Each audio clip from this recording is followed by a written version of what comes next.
Imagine a community of people in which everybody is of the same racial stock. Everybody, let's say, has green skin, purple hair, and lilac eyes. Let us say that this community lives in the Western world, the world in which we live. Now, if this imaginary community is like all the communities you know about, then we will find in it people who are greedy, envious, rich, poor, employed, unemployed, etc., etc. There will be also distinction of class, occupational and educational differences, and the rest of it. So then, in spite of the racial sameness in our imaginary community, there will be a whole network of conflicts, a network of antagonism between everybody, those in the ranks of the unemployed, those in the ranks of the employed, those in the ranks of the rich, and those in every single rank. This is given. We can see that even with those introducing the elements of racial dissimilarity, all human beings who live as we live are always in conflict. If what we are saying is true, then the racial richness in our particular Guyanese community makes our story a very complicated one. Because if in our community where everybody is of the same racial stock, there is already cause enough for conflict, what is to happen when, in addition to this, the quarreling parties are of different racial origin? Take an example. A man of Indian descent was driving his car down one of the streets of Georgetown one morning. A little child of African descent ran across the road in front of the oncoming vehicle. The driver pulled hard on his brakes and barely saved the child.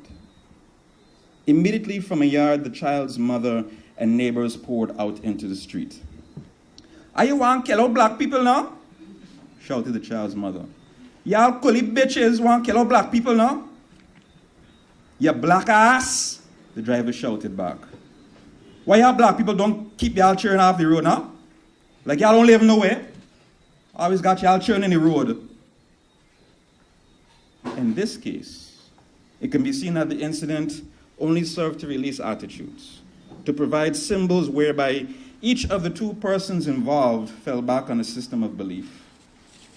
This system of belief has its origins not in the barely avoided accident, as is obvious, but in the whole social, economic, cultural reality of a life lived by both the car driver and the mother of the child.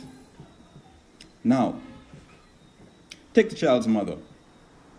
Terrified by the danger her child was in, she immediately sought to give protection. But to protect her child in this instance meant to attack the source of danger, as she undertook it. Thus, picking out the most obvious thing, the racial origin of the car driver, she blames everything on that. Had the car driver been a man of African descent, she would most likely have said that because he could afford to drive a car, he, the driver, believes he could do whatever he likes, putting the blame, in this case, on economic fact.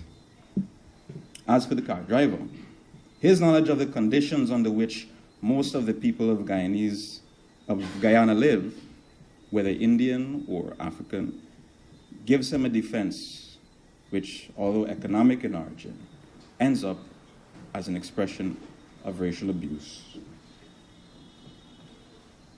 This very much oversimplified example gives an idea of the complexity of the problem we are dealing with.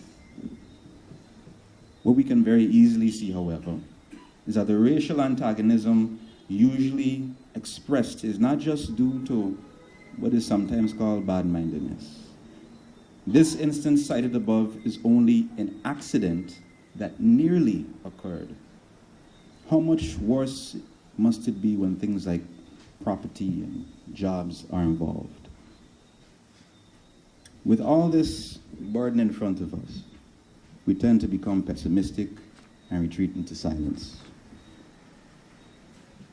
On the other hand, realizing that the only profound solution is the creation of an equitable social order, we tend to repeat worn-out cliches until even we ourselves stop believing in their value. Preaching is not going to help us very much when all the raw causes remain. Be that as it may, however, one thing we must remember. Without racial cooperation in the face of imperialist or capitalist menace, we go nowhere. And this is the most significant point at this moment in our history.